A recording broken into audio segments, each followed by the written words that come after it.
If Trump gets in there, do you think anybody's going to be held accountable? I think the only way that the government ever gets confidence in the people again, and I don't think they even give a shit, by the way, but is to hold somebody accountable, hold people accountable for what we've been seeing go on. Mayorkas and Wray testified late last year or early this year, I can't remember, Congress for an update. They said 24 known foreign terrorists have come into America and we lost them. And I was like, wait a second, there's multiple problems with this statement. Just 24? And you lost them? Like, where the fuck are they? How likely is it that illegal immigrants will become undocumented voters? It's probably already happening.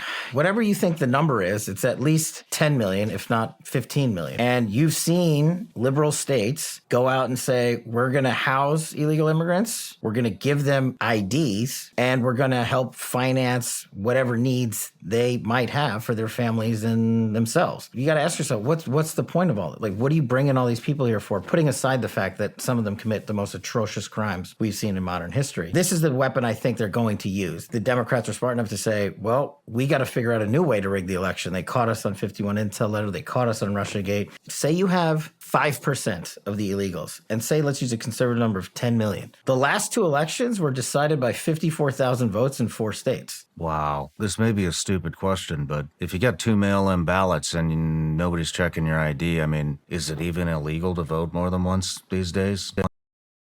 I was the main justice lead prosecutor for Benghazi. I remember this meeting with then AG Holder, and we had a deck of like 19 guys we wanted to prosecute. JSOC had them rolled up. We wanted to get them all. They killed 4 Americans. It's a legit terrorist attack. The basic general response from the FBI and DOJ leadership was, well, it's only politically convenient to get one guy. And they went and got basically the wrong guy. And then we prosecuted that wrong guy. They screwed up the prosecution because they didn't listen to us and they didn't want to use the right evidence. And it was all political decisions. What do you mean they didn't want to use the right evidence? I didn't piece this together then because we didn't have the whole fallout from Benghazi, the hearings, and the congressional review. That would take time to come in. But they wouldn't let us prosecute, I think, 16 of the 19 that I wanted. They didn't want half this evidence declassified. For example, Katala, that first got prosecuted, he is getting out for his participation in Benghazi, where he killed 4 Americans. He'll be out of prison before the next presidential election's done. Are you serious? Yeah. Why? Taking classified documents wherever, to Mar-a-Lago or Joe Biden's garage. I mean, a lot of those documents, they make it sound like it's the nuclear codes. What I've been told is a lot of it is just the daily schedule. You're correct, but my point is, under the law, it doesn't matter if he had the nuclear codes. The Presidential Records Act, and Bill Clinton took literally recordings of a classified conversation and took them when he left the presidency, and he put them in his sock drawer. It's called the Clinton sock drawer case. No bullshit. They went to federal court, the government, and the federal court adjudicated that President Clinton, as a president, has the Presidential Records Act. He can take what he wants. The court never even found out what was on the record. It's that strong. So then why does this DOJ come in and say, well, it doesn't kind of apply to Trump? And then you interview Joe Biden, and he was never president. He had 4 different locations of 20 years of classified information. But their excuse to not prosecute Joe Biden was basically he's too inept, he's too feeble-minded, so we're not going to prosecute it. That's not, I've never heard that.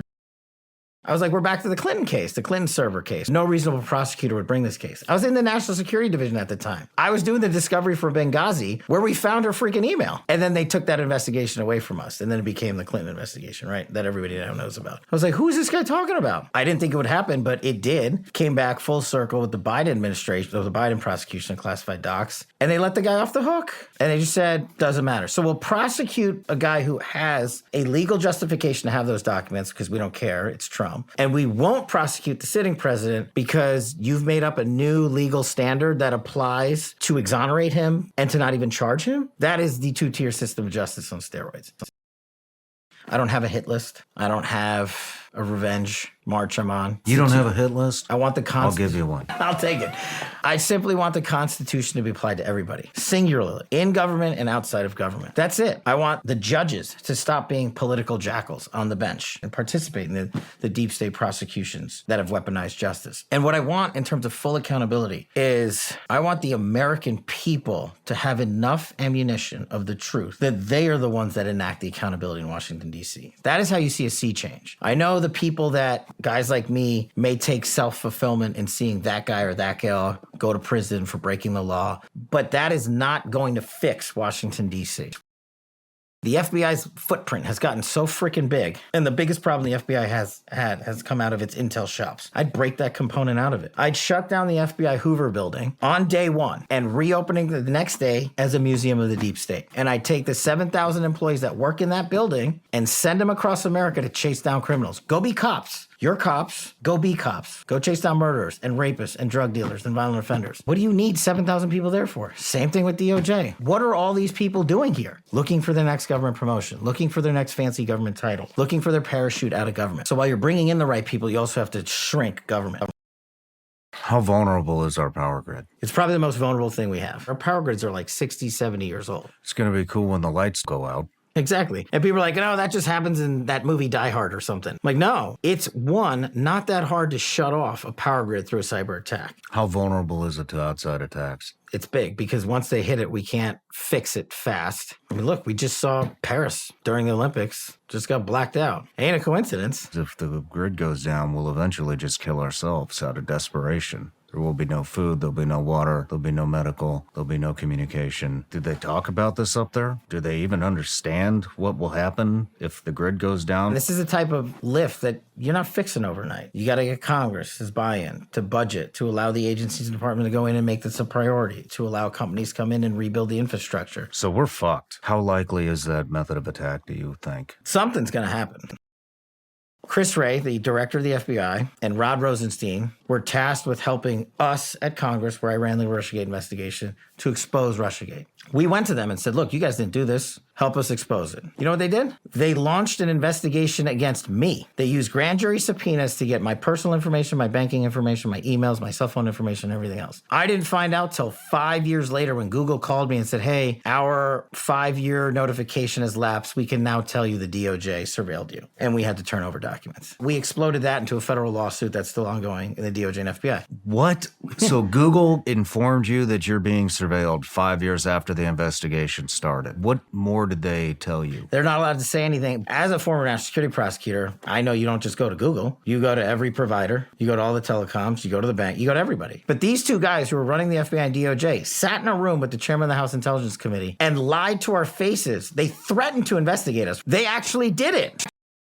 Just look at Nancy Pelosi's insider trading deals. It is insider trading. And she keeps making up hundreds of millions of dollars. So do dozens of other congressmen and women. So they know what's going to happen. They're writing the legislation. They're doing the funding. It's the same thing for the media circuit. These people, not all of them, but for the most part, live and breathe to get on these TV shows. I could care less if I'd ever do media again. In fact, I'd probably be a much happier guy. These guys are begging to get on your show for 3 minutes here and 4 minutes there. They're begging for relevance, and they're looking for any way they can get it. Do you think I shouldn't have any government officials on? I think they should just have people who care about questioning them neutrally. Again, not a Republican or Democrat thing. Like if someone goes out there and specifically lies about Russiagate, about impeachment, about insurrection, about the 51 Intel letter, call them out on it. But they keep having them on over and over and over and over again.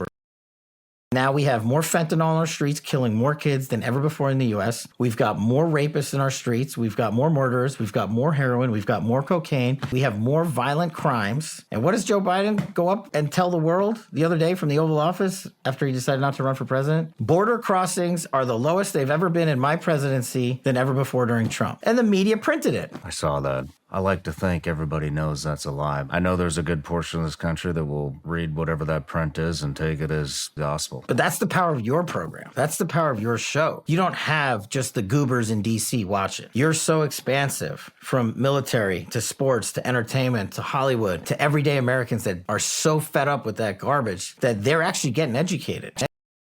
This is a beauty. The lovebird text from FBI, DOJ land, Russiagate, Strzok and Page were texting each other. They were running the Russiagate investigation against Trump. They were the head of the counterintelligence unit at the FBI, and they're having an extramarital affair together. Can't make this stuff up. They're sending each other texts about how much they hate Trump and are going to create an insurance policy to stop Trump. Then we finally find those text messages. You know what the FBI and DOJ do for like a year? Redact them to congressional investigators and congressional men and women running the oversight of their agency. But it gets even better. Here's the deep state full circle. Just last week, do you know what Strzok and Page received from the Department of Justice? What? A $1.5 million payout to settle a lawsuit that Strzok and Page brought for the improper disclosure of their personal text messages on FBI phones. And the DOJ just rewarded them.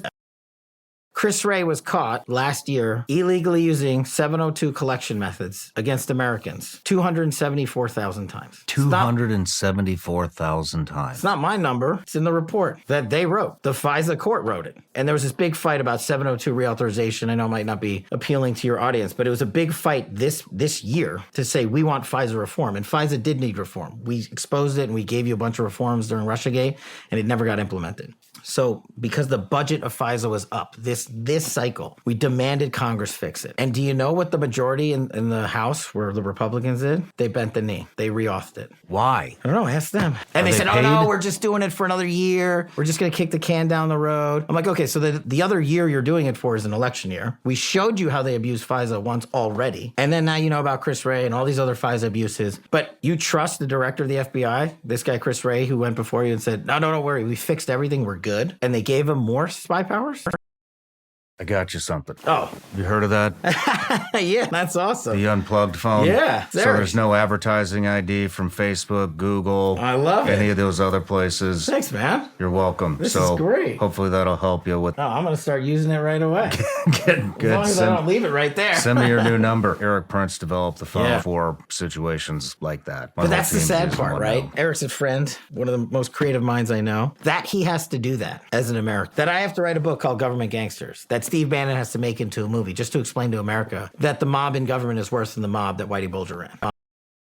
Joe Biden literally unfroze $7 billion that we had seized from the Iranian government like 25 years ago and gave it back to him. He literally turned the key and said, okay, you guys can have this money back. We're going to trust you, Iran, not to create a nuclear weapon, not to fund the IRGC, not to kill Americans, not to launch another war in Israel via Hamas, Hezbollah. You guys just report to us how the nuke stuff is going, because remember, these are the guys that want it back in the JCPOA, Obama's nuclear deal. How's that looking today? The Secretary of State for Joe Biden just said he can't tell you how close Iran is to a nuclear weapon, but he thinks they're pretty close. You let them do that. You know, they're buying their weaponry and stuff from China, Russia, Venezuela. I mean, Trump's sanctions program on Iran was dominating. And there was a reason for that, because they would not play ball on terms of shutting down their nuclear program. And now they have nuclear fissile material enough to sustain a bomb. And the Biden administration has given them free rein. Now, the biggest threat kinetically is armed. If you ran a Ford pickup truck for 20 years, it does less damage to the environment than the creation and removal at the end of a car cycle's life of an electric battery.